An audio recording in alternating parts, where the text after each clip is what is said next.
Bapak Ibu, saudara-saudara yang terkasih, pada hari ini saya akan mengajar karena saya hendak menyampaikan kepada Ibu Bapak mengenai salah satu pokok iman kita, mengenai akhir zaman.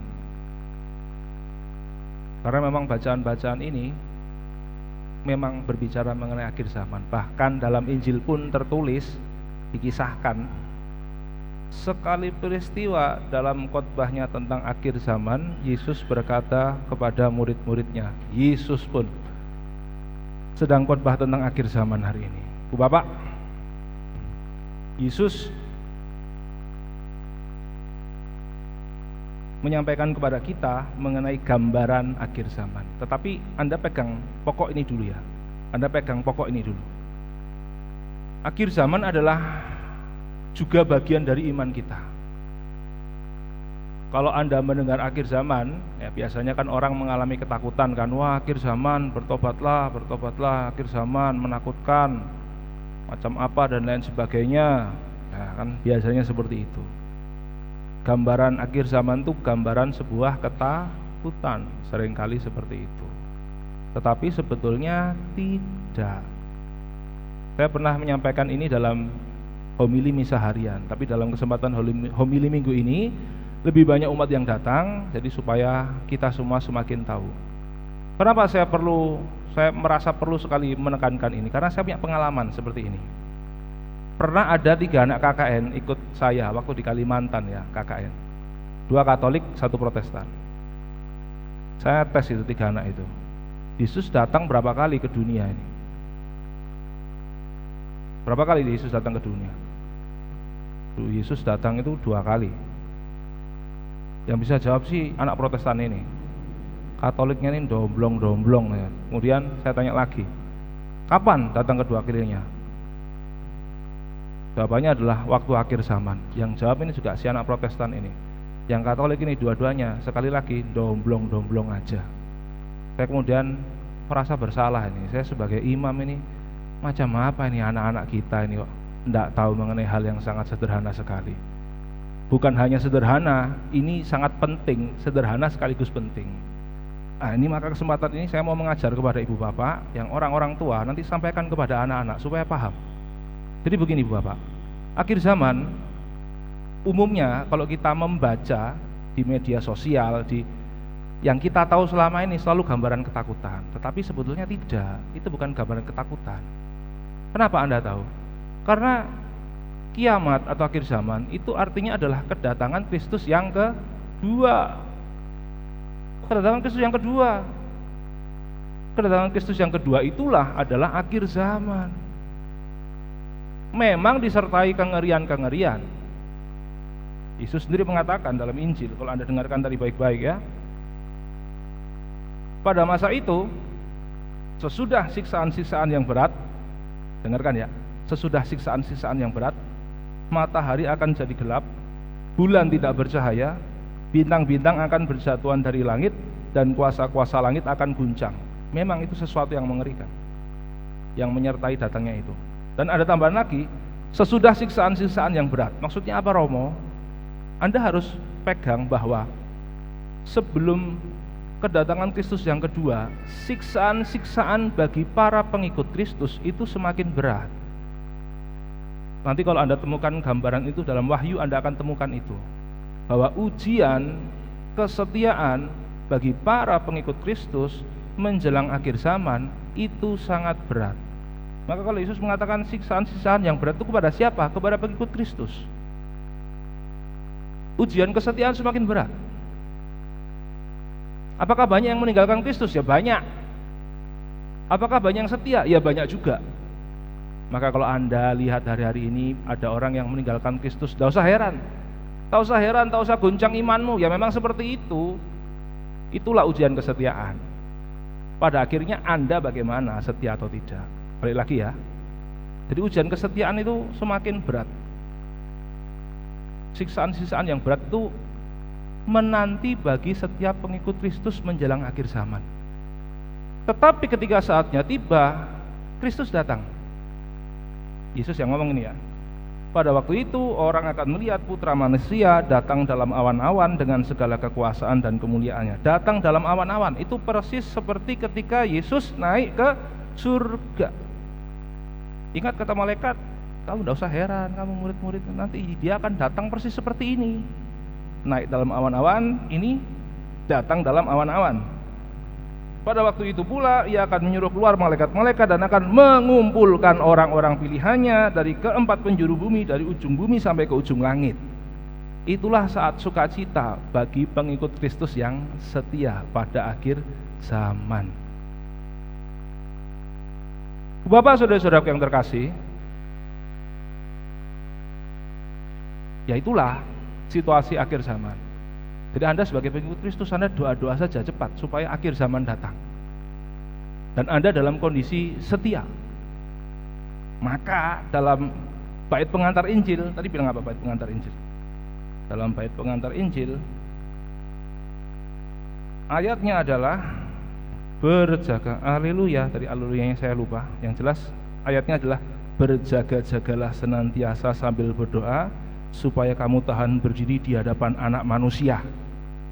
Dalam Injil pun digunakan Yesus gelarnya adalah Putra Manusia. Berjaga-jagalah senantiasa. Itu mau mengatakan apa? Kita diminta untuk berjaga-jaga sampai nanti Kristus datang kali kedua. Bapak, saudara-saudara yang terkasih, gereja kalau bicara mengenai penantian berjaga-jaga, sebetulnya saya pernah berkali-kali saya katakan itu tema yang besar. Kenapa? Karena sebetulnya gereja sampai sekarang masih ada, bertahan dan berkembang, itu karena kita ini sedang menanti-nanti datangnya Kristus. Sampai sekarang, semenjak Yesus naik ke surga sampai tahun 2024 ini, kita mau 2025 ini, Paroki Mater Dei 25 tahun merayakan ulang tahunnya, itu kita itu sedang dalam kondisi berjaga-jaga, sedang menanti-nanti. Tidak percaya? Saya tunjukkan buktinya. Gereja dalam Ekaristi setiap hari itu isinya doa penantian. Dalam doa syukur agung, saya ambilkan contohnya supaya Anda yakin dan percaya bahwa kita ini bukan Anda saja, tapi gereja semesta. Dalam doa syukur agung, anamnese ini. Iya. Ini kan selalu seperti ini. Misola, marilah menyatakan misteri iman kita. Wafatmu Tuhan kami wartakan, kebangkitanmu kami muliakan, hingga engkau datang. Hingga engkau datang ya. Lalu do re mi sol mi re do, marilah mewartakan misteri iman kita. Setiap kali kami makan roti ini dan minum dari, saya jadi lupa notnya, piala ini, wafatmu Tuhan kami wartakan hingga engkau datang. Jadi isinya itu sebetulnya kita merayakan Ekaristi itu sambil menunggu Kristus datang. Ekaristi ini kan sebuah usaha untuk mengenang Kristus, diulangi setiap hari. Sampai kapan Romo Ekaristi? Sampai Kristus datang. Kalau Kristus belum datang, kami sudah mati, ya kamu nanti merayakan Ekaristi yang sempurna di surga sana. Tapi yang dilaksanakan di dunia adalah sebuah penantian sampai Kristus datang. Itu dalam doa syukur agung. Dalam embolisme Bapa kami sama juga. Nanti kalau Anda dengarkan, nanti kalau Anda sesudah nanti kita doa Bapa kami, nanti penutupnya itu seperti ini. Tuhan kami mohon, bebaskanlah kami dari segala yang jahat, dan seterusnya sampai bagian akhir ya. Sambil menantikan harapan yang membahagiakan dan kedatangan penyelamat kami, Yesus Kristus. Jadi kita itu menantikan kedatangan penyelamat kami, Yesus Kristus. Kita itu menanti-nanti loh. Menanti-nanti Kristus datang. Gereja kita menanti-nanti dengan setia. Maka kalau Anda hari Minggu disuruh ke gereja, itu Anda itu diminta untuk ingat tujuanmu adalah surga dan kita sedang dalam penantian. Bu Bapak, saudara-saudara yang terkasih, maka semoga Saya mau mengatakan kepada ibu bapak, saudari-saudara yang terkasih, bahwa sebetulnya kita itu, gereja itu sedang dalam penantian, menanti dengan rindu. Sekarang Anda bayangkan betapa sukacitanya kalau yang kita nanti itu datang. Ya, kita nanti kereta api datang saja 1 jam rasanya senang. Anda beli online 5 hari nunggu barang onlinemu datang itu senang.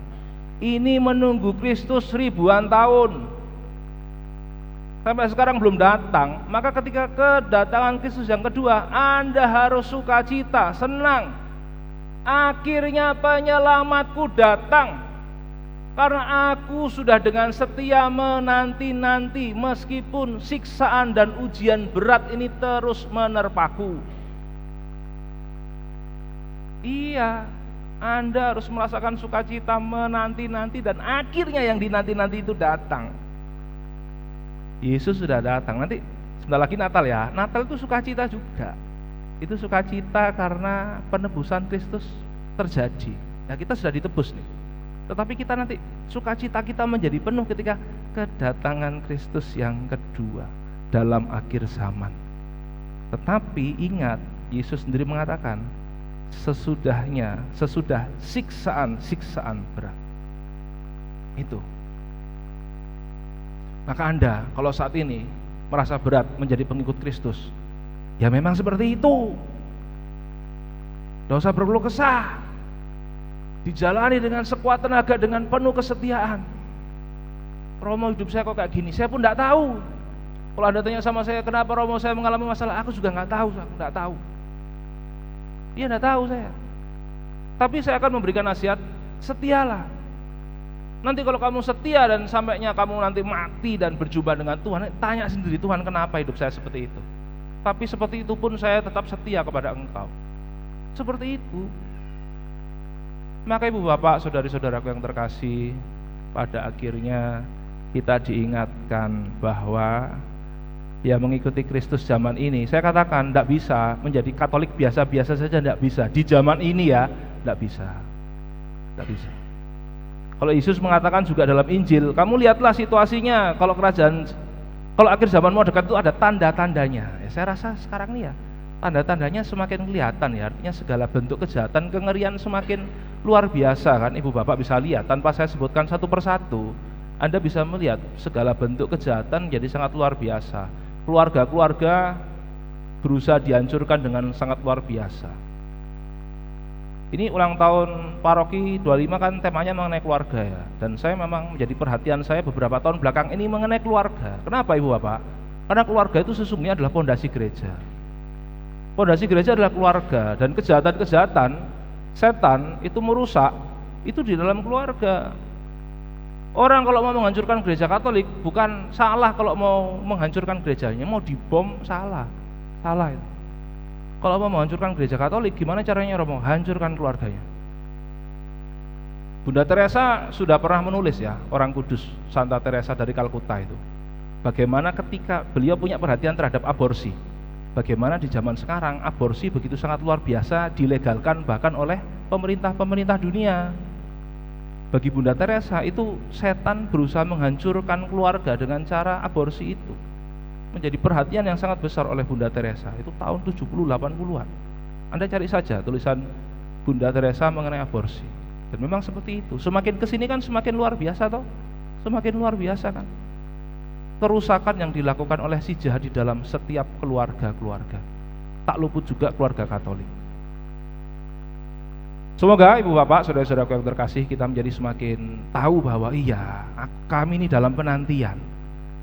Ujian kesetiaan, siksaan-siksaan yang berat itu menantiku sebagai seorang pengikut Kristus.